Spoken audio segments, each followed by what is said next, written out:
कक्षा 12 के इतिहास के विद्यार्थियों का मेरे चैनल चारू चंद्र पर स्वागत है। आज मैं आपके लिए अध्याय 13वां लेके आया हूं। अध्याय 13वां जिसका शीर्षक है महात्मा गांधी और राष्ट्रीय आंदोलन। महात्मा गांधी हमारे देश के राष्ट्रपिता। इनको राष्ट्रपिता की यह संज्ञा सुभाष चंद्र बोस ने दी, क्योंकि सुभाष चंद्र बोस जब आपका आज़ाद हिंद फौज में कार्यरत थे तो उन्होंने 1944 में अपने आज़ाद हिंद फौज के जो रेडियो है वहाँ से इनको राष्ट्रपिता के नाम से संबोधित किया। और महात्मा गांधी को महात्मा की जो उपाधि दी थी वो रविन्द्रनाथ टैगोर ने दी और C.F. एंड्रूज ने इनको बापू कहा।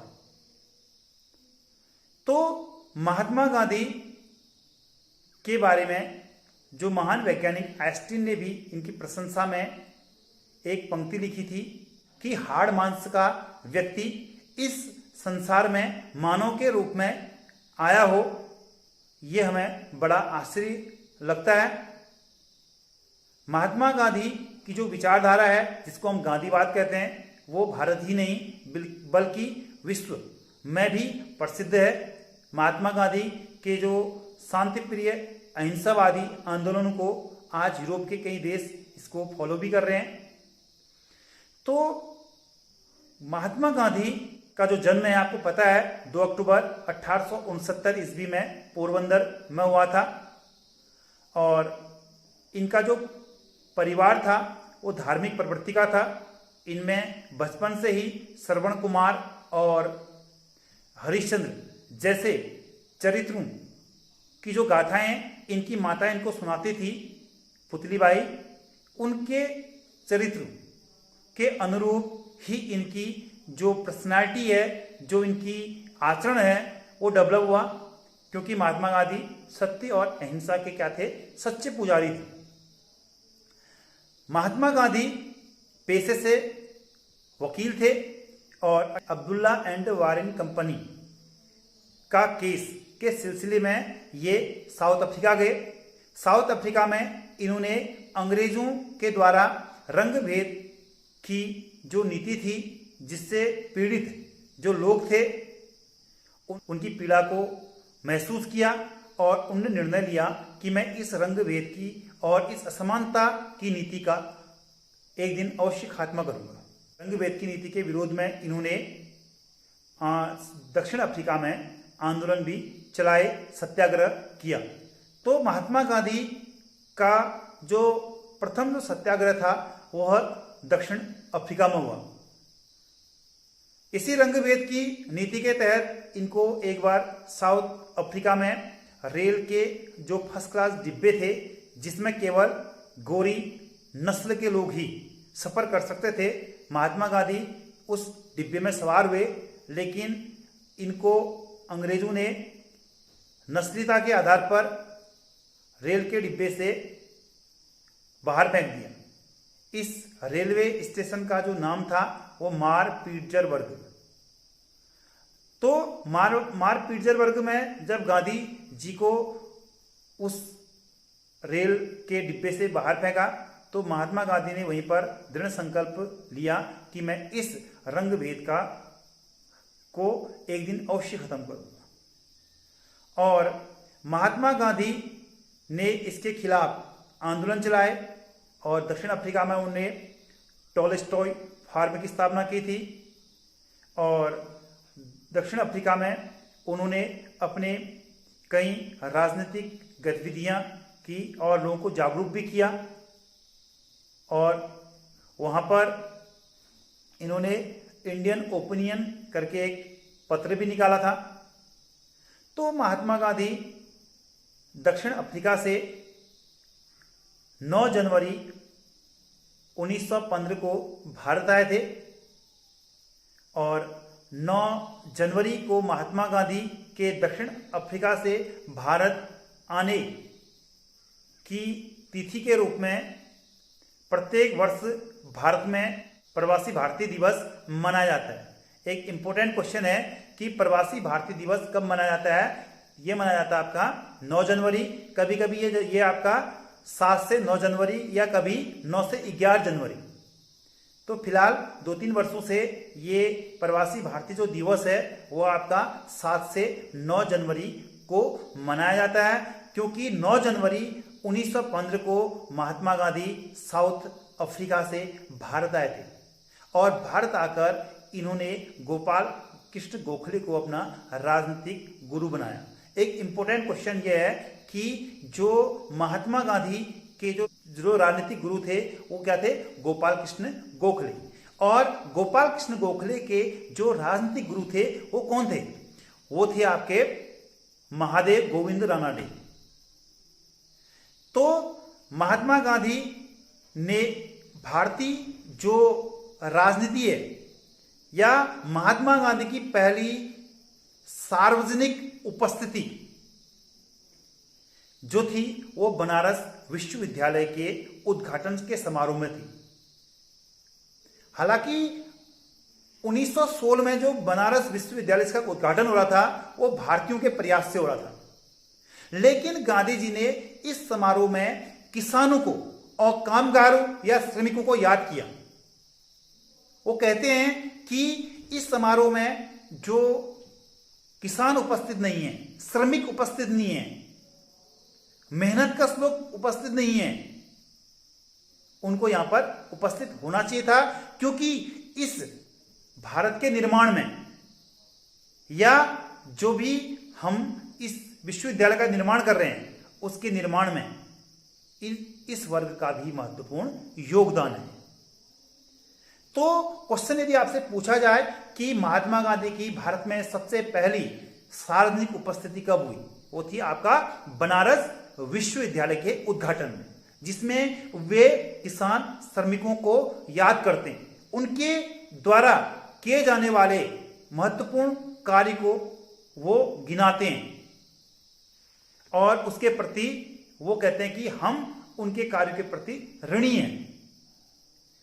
अब इसके बाद हम बात करते हैं कि महात्मा गांधी जब भारत आए तो उन्होंने अपना सबसे पहला जो राजनीतिक केंद्र बनाया वो था आपका साबरमती आश्रम।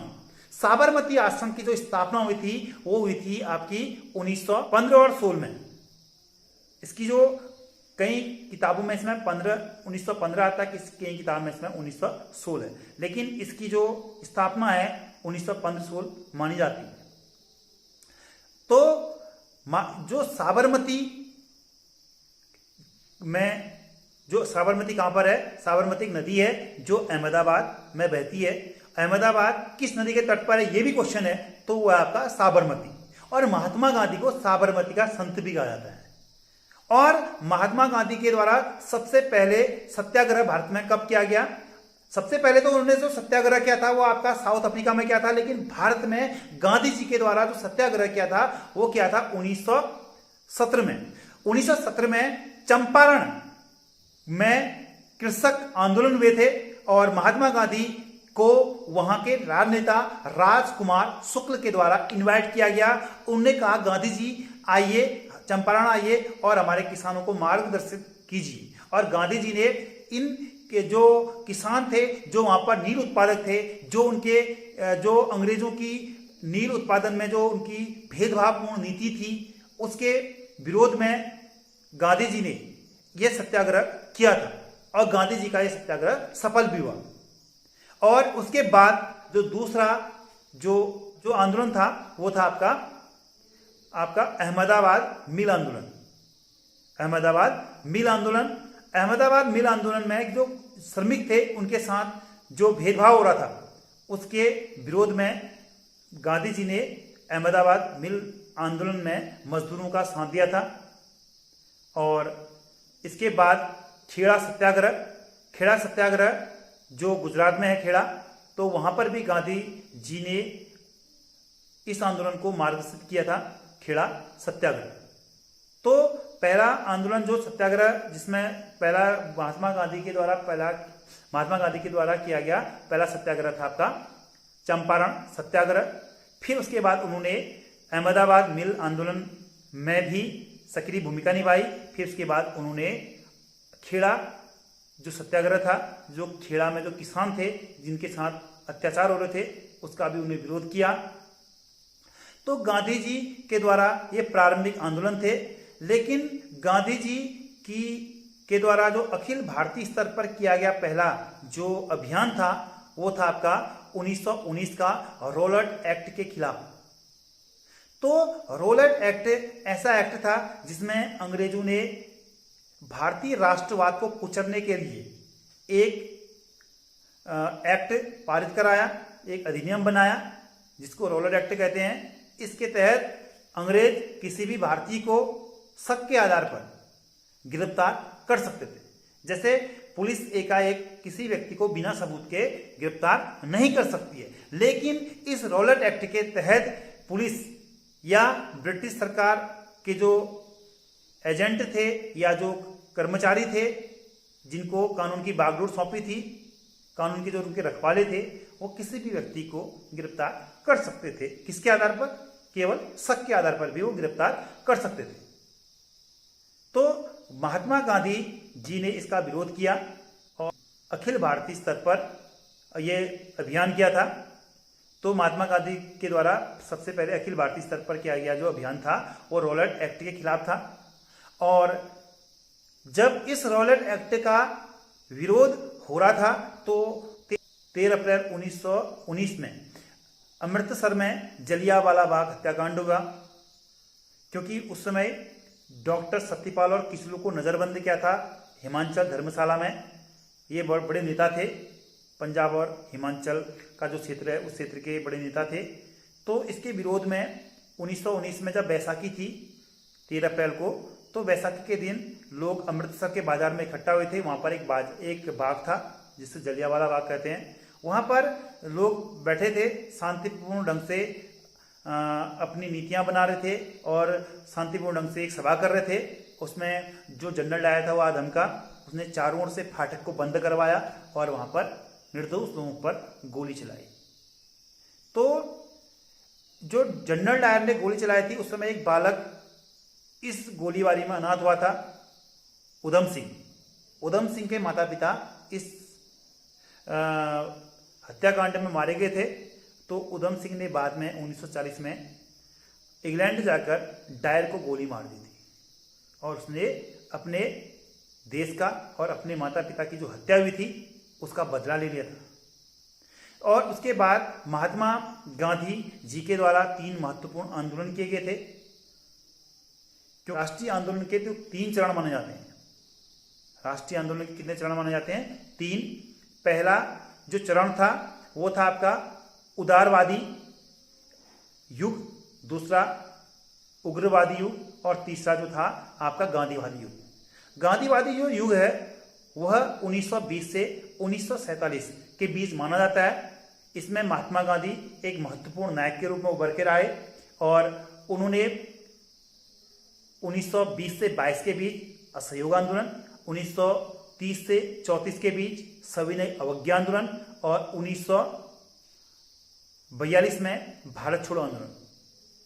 तो महात्मा गांधी के इन आंदोलनों ने